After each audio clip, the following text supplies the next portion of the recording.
Hi friends, ఈరోజు beetroot halwa చేస్తున్నాను.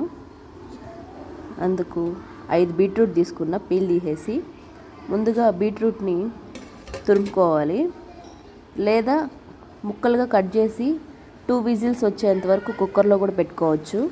Okay, beetroot మొత్తం ఇలా తురుముకున్నాక ఒక బాండిల్ పెట్టి అందులో గీ వేయాలి. నెయ్యి వేసాక ఇందులో వేసేయాలి తురిమింది.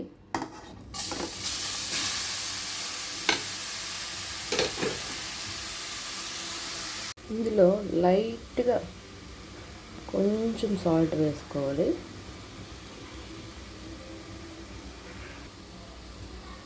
సాల్ట్ వేసాక కాసేపు ప్లేట్ మూసి పెట్టాలి. ఓకే, ఆల్మోస్ట్ బాగా మగ్గిపోయింది. ప్లేట్ మూసి కాసేపు ఉడికించాం కాబట్టి ఇందులో ఇప్పుడు పాలు పోసుకోవాలి. ఫుల్ క్రీమ్ మిల్క్ పోసుకుంటే బాగుంటుంది. నేను 1/2 లీటర్ పాలు పోసాను. ఓకే, పాలు ఆల్మోస్ట్ ఇంకిపోయాయి. ఇప్పుడు మనం షుగర్ వేసుకోవాలి. షుగర్ మన స్వీట్కి తగినట్టు వేసుకోవచ్చు. స్వీట్ ఎక్కువ తినేవాళ్ళు ఉంటే కొంచెం ఎక్కువ వేసుకోవచ్చు.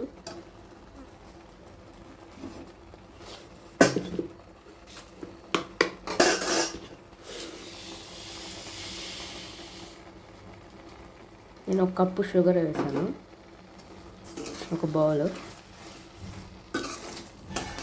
స్వీట్ తక్కువ తింటాం కాబట్టి కొంచెం తక్కువ వేసుకున్నా. మీకు ఎంత కావాలో అంత వేసుకోవాలి షుగరు. ఈ షుగర్ కూడా అంతా మెల్ట్ అయిపోవాలి, కొంచెం గట్టిపడాలి.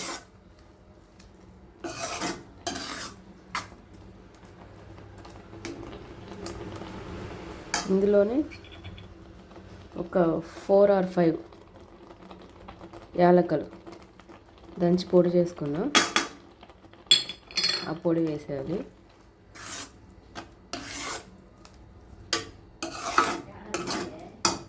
ఫైనల్గా నెయ్యిలో వేయించిన డ్రై ఫ్రూట్స్ వేసేసి 1 స్పూన్ నెయ్యి వేసి ఈ కన్సిస్టెన్సీ వచ్చాక ఆఫ్ చేసేయాలి. Okay, beetroot halwa is ready. మీకు ఎప్పుడైనా స్వీట్ తినాలనిపించుకుంటే ఇలాగా సింపుల్గా ఇంట్లో చేసుకొని ఎవరైనా చేసుకునేలాగా ఈజీగా చూపించాను.